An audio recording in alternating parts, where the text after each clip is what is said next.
Productiva gira del presidente estadounidense en Asia. Después de un fin de semana de intensos contactos en Malasia, Donald Trump hacía entrada en Japón, donde ha iniciado esa visita oficial de 3 días, en la que ha cerrado importantes acuerdos comerciales con su homóloga japonesa Sanae Takaichi. Han firmado acuerdos en Tokio, uno sobre minerales críticos, así como una declaración sobre una cooperación de futuro entre Estados Unidos y Japón. Este documento, firmado por Trump y Takaichi, incluye, en este caso, pasos para implementar lo que ambos gobiernos han descrito como una nueva era dorada para la alianza. El segundo acuerdo es un marco para asegurar minerales críticos a través de la minería y el procesamiento, una iniciativa que podría definir el futuro acceso a tierras raras. Una ceremonia que ha marcado el primer compromiso internacional de Sanae Takaichi desde que asumiera el cargo hace apenas unos días. Donald Trump y Takaichi sellando acuerdos importantes, defendiendo que son importantísimos aliados. Of our country, I want to just let you know, anytime you have any question, any doubt, anything you want, any favors you need, anything I can do to help Japan, we will be there. We are an ally at the strong. Y por cierto, es martes, el 28 de octubre, la primera ministra japonesa, Sanae Takaichi, que ha confirmado que va a nominar al presidente estadounidense Donald Trump para el Premio Nobel de la Paz. Lo decía a los periodistas la secretaria de prensa de la Casa Blanca, un Donald Trump que asegura que ha puesto fin a varios conflictos desde que regresara al poder y ha recibido el respaldo de algunos países como Camboya, Pakistán, el primer ministro israelí Benjamin Netanyahu. Ahora también se suma Sanae Takaichi, que asegura que nominará a Donald Trump para ese premio Nobel. Esa es la firma de este acuerdo histórico sobre minerales críticos. Un Donald Trump que, a pesar de sellar una primera fase de un acuerdo de paz para Gaza, ese plan de 20 puntos de paz, finalmente el premio Nobel de este año recaía sobre la líder opositora venezolana María Corina Machado.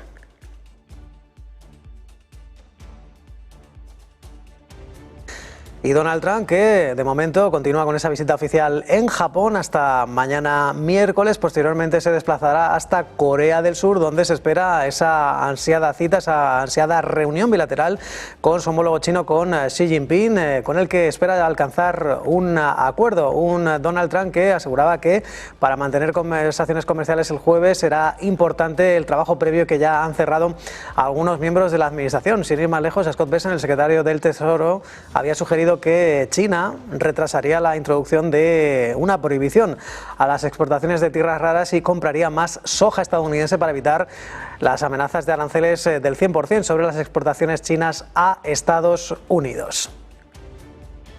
Well, we pretty much agreed that I'll be going to China. When is that? In the earlier part of the year. Okay. And President Xi will be coming into maybe Washington or Palm Beach or someplace. Y la oficina del primer ministro israelí, Benjamin Netanyahu, que ha anunciado que han recibido los restos de un nuevo rehén fallecido a través de la Cruz Roja. Este cuerpo que era entregado a las fuerzas de seguridad israelí, después de también a los servicios de seguridad del Shin Bet, dentro de la franja de Gaza. Desde las redes sociales comunicaban que todas las familias de los rehenes han sido ya informadas al respecto y les acompañan en este difícil trance. El esfuerzo por recuperar a todos los rehenes continúa y desde Tel Aviv señalan que no cesarán hasta que se restituya el último rehén. Recordemos la devolución de los restos de rehenes, que continúa siendo el mayor obstáculo para la implementación de esta primera fase de paz para Israel y Hamás, que incluye también la retirada de tropas israelíes, así como un alto el fuego. El pasado domingo, algunos informes sugerían que Hamás estaba cooperando con la Cruz Roja para localizar los cuerpos.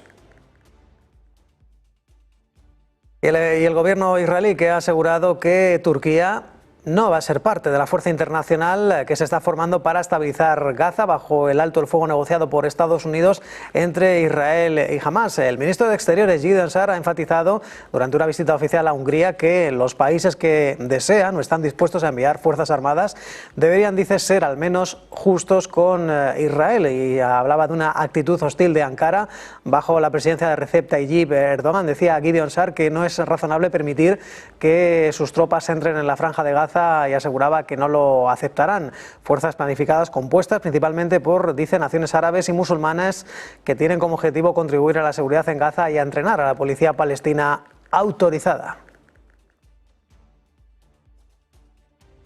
Mientras tanto, en Bruselas, wants or ready to send armed forces should be at least fair to Israel. They shouldn't be so supportive maybe, but they shouldn't be hostile to Israel. But unfortunately, and mainly during the last 2 years, but even before that, Turkey led by Erdogan, led hostile approach against Israel, included not only hostile statements, but also diplomatic and economic measures against Israel. So it is not reasonable for us to let their armed forces enter to Gaza Strip, and we will not agree to that, and we said it to our American. Las advertencias de Tel Aviv a Ankara y las advertencias de Bruselas a Tel Aviv. La Comisión Europea, que ha asegurado que mantienen desde hace tiempo una postura de no reconocimiento de la soberanía de Israel sobre los territorios ocupados por Israel desde junio de 1967, todo ello conforme a la resolución del Consejo de Seguridad de la ONU. Desde Bruselas, un portavoz ha subrayado que la anexión es completamente ilegal según el derecho internacional y reiteran que la situación es inaceptable en Gaza, junto a los recientes ataques y acciones en Cisjordania que dicen están socavando la solución de los dos estados. En cuanto a la última opinión consultiva de la Corte Internacional de Justicia, este portavoz de Bruselas señalaba que, aunque no pueden ser legalmente no vinculantes, Israel aún debería cumplirla, ya que dice tiene obligaciones internacionales. Histórico acuerdo entre Reino Unido y, en este caso, recordemos, el presidente turco Recep Tayyip Erdogan, además del premier británico, para la compra de Eurofighters. En este caso, recordemos, se han sellado un acuerdo para la venta de 20 aviones Eurofighter por un valor de casi 11.000 millones de dólares, 8.900 millones de euros. Decía Keir Starmer que es un acuerdo realmente significativo, pedidos por valor de más de 8.000 millones de libras, trabajos que eso sí durarán 10 años y que convertirán a estos cazas en una pieza clave para el país. Un Keir Starmer que anunciaba así este acuerdo por el cual Ankara va a recibir 20 aviones de combate que, según Londres, van a contribuir a reforzar la defensa en el flanco sur de la OTAN. This is a really significant deal because it's £8 billion worth of order. That's jobs across the country and the security that goes with those jobs. These are jobs that will last for 10 years making the Typhoon, so really big for our country.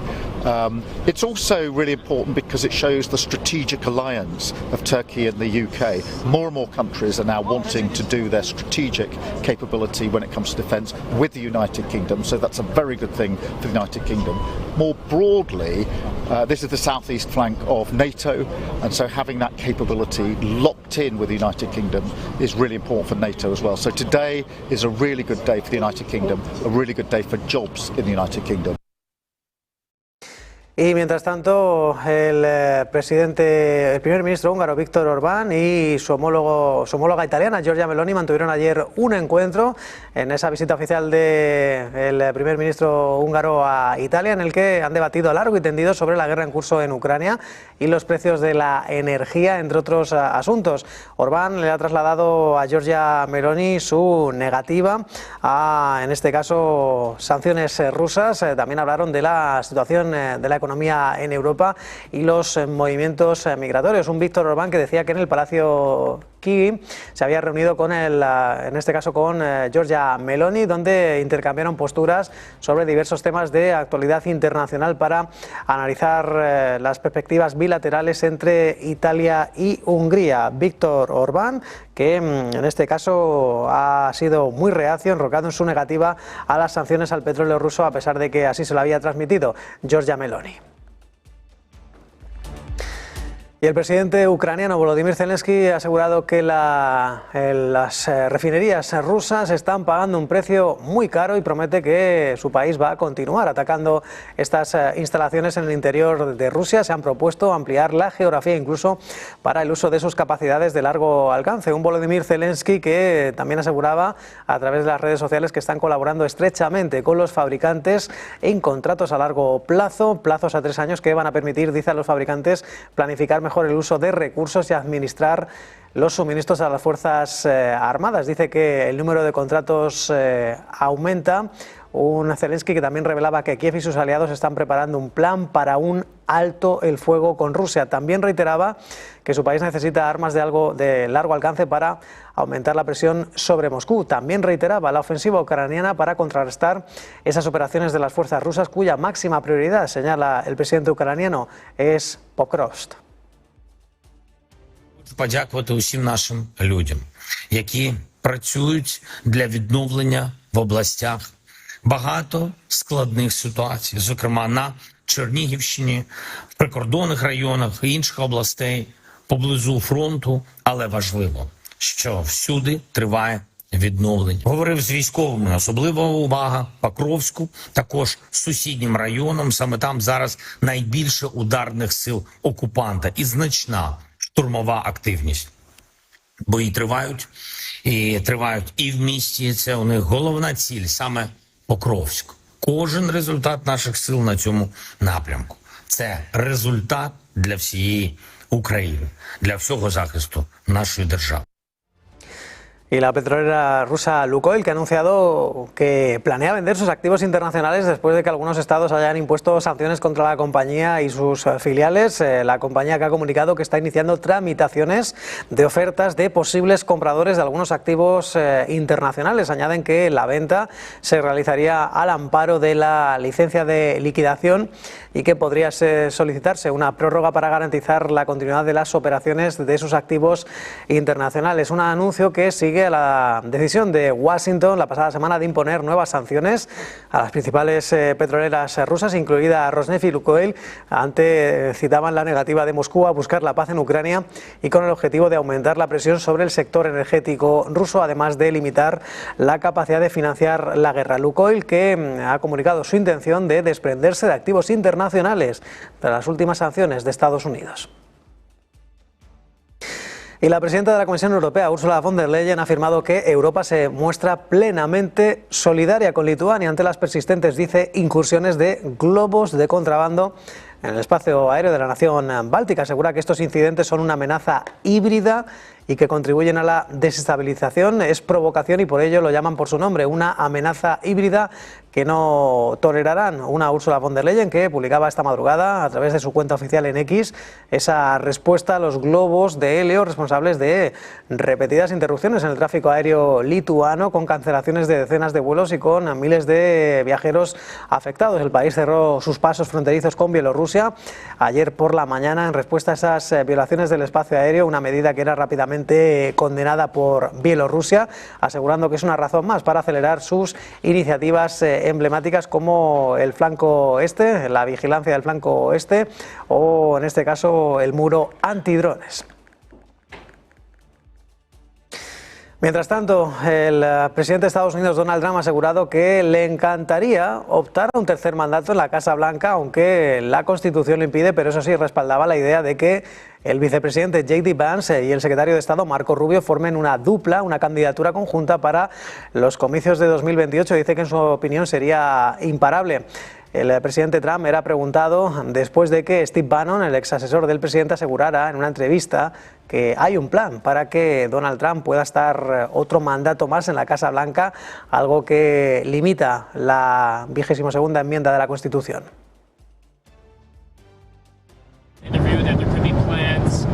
To be able to run and potentially win a third term in 2028. Is that something you'd be willing to challenge the court to be able to do? I haven't really thought about it. We have some very good people, as you know, but I have the best poll numbers I've ever had. I mean, I just solved 8 wars and a 9th is coming. Y el responsable de la diplomacia estadounidense, que además, recordemos, se encontraba junto al presidente, sonreía al ser propuesto por Donald Trump, pero eso sí, evitaba hacer declaraciones al respecto. Por cierto, que Donald Trump también descarta seguir un mandato más, aunque sea como vicepresidente. You might try to serve a third term. Is it you could run as the vice president? Yeah, I'd be allowed to do that. Is it the White House or the White House counsel to your legal position? I No, guess? you'd be allowed to do that, but I wouldn't want. I wouldn't do that. I think it's You're ruling that it's out. too cute. Yeah, I would rule that out because it's too cute. I think the people wouldn't like that. It's too cute. It's not. It wouldn't be right. Y la Casa Blanca ha retirado la nominación de Joel Rayburn para dirigir la Oficina de Asuntos del Cercano Oriente del Departamento de Estado como secretario adjunto. Lo informa Axios, citando a fuentes relacionadas con esta decisión. Un Rayburn que era enviado especial del presidente Trump para Siria, cuya audiencia de confirmación ha generado mucho escrutinio por su cargo anterior. Entonces fue acusado de participar en la ocultación del número de tropas estadounidenses en el país durante el primer mandato del presidente Trump. Axios, que también ha citado a un senador, a Rand Paul, que asegura que el comité avanzaba con esta nominación sin ofrecer una recomendación, pero no ha confirmado el retiro. Importante terremoto en Turquía de 6 grados en la escala Richter y que, según el ministro del Interior, están dejando importantes daños materiales. En este caso, recordemos, en la provincia de Balıkesir, en la región de Mármara, al sur del país. El temblor, que recordemos se producía a las 11 menos cuarto aproximadamente, y que incluso se ha sentido en Estambul y que en este caso ha dejado varias réplicas a lo largo de la madrugada. Por ahora hay 4 o 5 edificios que se han derrumbado y los servicios de emergencia, que de momento no consta que haya habido, en este caso, víctimas mortales. Según el alcalde de Sindirgim, estos 4 o 5 edificios han sido derrumbados. De momento se han podido llegar a algunas zonas, aunque todavía no se han reportado ni víctimas ni heridos.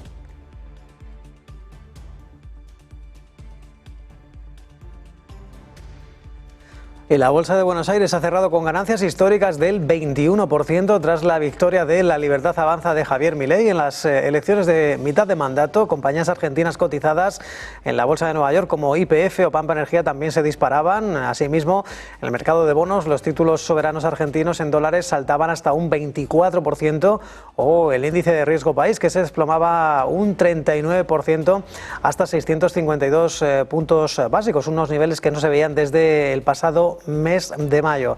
En el mercado cambiario, el dólar estadounidense retrocedía 55 pesos, cerraba en 1.460 pesos para la venta al público, una apreciación del peso argentino del 3%. Euforia en los mercados, el apoyo conseguido en las urnas aleja el temor de que Donald Trump interrumpa la ayuda concedida a Milei en las últimas semanas y dispara la expectativa de que el presidente argentino acelere su programa económico y logre aprobar en el Congreso reformas de libre mercado, así como su programa de austeridad fiscal. Mientras tanto, el beneficio neto de HSBC, el mayor banco de Europa, se ha reducido un 28% hasta el mes de septiembre por las provisiones relacionadas con el caso Madoff. La entidad ha reservado 1.100 millones de dólares para el posible pago de reclamaciones relacionadas con este caso de fraude de inversiones de Bernard Madoff. En el tercer trimestre, el beneficio del banco antes de impuestos en los meses de julio y septiembre, recordemos, fue de 7.300 millones de dólares, supone una caída de casi el 14%. La entidad, que prevé ingresos netos por intereses de 43.000 millones de dólares o más en todo el conjunto de 2025, cita la creciente confianza en la trayectoria a corto plazo de los tipos de interés, o en este caso en Reino Unido y Hong Kong. Además, pronostica un crecimiento anual de 2 dígitos en los ingresos por comisiones y otros ingresos de su división de gestión patrimonial en el medio plazo. De momento, los títulos de la compañía en la sesión asiática dentro del Hansen de Hong Kong están subiendo un 2%. Y más protagonistas empresariales. Amazon se dispone a ejecutar su plan de despidos más importante de la historia a partir de este mismo martes. a estos despidos que van a afectar a casi todas las unidades y que los empleados van a comenzar a recibir correos a lo largo del día de hoy. Se espera que el número de puestos de trabajo corporativos eliminados alcance las 30.000 personas, una cifra que representaría casi el 10% de los empleados del gigante americano, el gigante de comercio que ha recortado ya más de 27.000 empleos desde el año 2022, cuando comenzó con despidos generalizados por la incertidumbre económica. Y el secretario del Tesoro estadounidense Scott Bessent ha confirmado a los 5 candidatos finalistas para suceder al presidente de la Reserva Federal, Jerome Powell, un Scott Bessent que asegura que los finalistas son los gobernadores de la Fed, Christopher Waller, Michelle Bowman, el ex gobernador Kevin Warsh, además del director del Consejo Económico Nacional de la Casa Blanca, Kevin Hayes, uno de los favoritos para los medios locales, o el ejecutivo de BlackRock, Rick Riordan. El secretario del Tesoro, que además ha avanzado que la decisión final se conocerá a finales de año, aunque no está previsto que Jerome Powell deje el cargo hasta mayo de 2026. Dice Scott Bessent que puede que lo tengan para finales de año, un proceso que parece demasiado lento. Recordemos que hoy precisamente comienza la reunión de 2 días del Banco Central estadounidense, donde se espera por descontado que ejecute un nuevo recorte de tipos de interés en 25 puntos básicos. Y Wall Street cerró al alza, alcanzando nuevos máximos históricos gracias a esas conversaciones comerciales, esos avances comerciales entre Estados Unidos y China, y que allanan el camino para esa reunión de líderes entre Xi Jinping y Donald Trump este jueves en Corea del Sur. Además, los operadores que recibían una nueva jornada intensa de resultados y con las decisiones de política monetaria de la Reserva Federal en el foco. En la agenda del día, los inversores van a estar atentos a la encuesta GfK de confianza del consumidor en Alemania. En Estados Unidos lo más relevante será el índice Case-Shiller de vivienda, mientras que en el plano empresarial compañías como Iberdrola, BNP Paribas o Amundi publican resultados trimestrales. En Estados Unidos turno para United Health, Booking o Visa, entre otros. Y las bolsas asiáticas cotizan con signo mixto este martes, una jornada en la que, ahora mismo se acaban de dar la vuelta la gran mayoría de índices asiáticos. Permanecía en positivo el Nifty 50, la bolsa de Bombay, que se ha dado la vuelta. La corrección es del 0,3%, también caídas más abultadas para el Kospi surcoreano, después de marcar máximos en las últimas jornadas y que está corrigiendo más de un 1%. Se ha conocido precisamente cifras del tercer trimestre en Corea del Sur, el PIB, que ha batido expectativas y ha marcado su ritmo de expansión más rápido en más de un año. Números rojos para las bolsas chinas, Shanghai, Shenzhen y Hong Kong, recortes del 0,4% para la plaza Hansen. Recordemos precisamente la compañía china Seini Heavy ha cotizado sin cambios en su debut bursátil después de recaudar 12.360 millones de dólares en Hong Kong, en una de las cotizaciones más grandes de la ciudad este año. Números rojos también en el índice Nikkei de Tokio, recortes del 0,6% que de momento le permiten conservar los 50.000 puntos. Y con este repaso a los mercados asiáticos hacemos una pequeña pausa en Business Connection.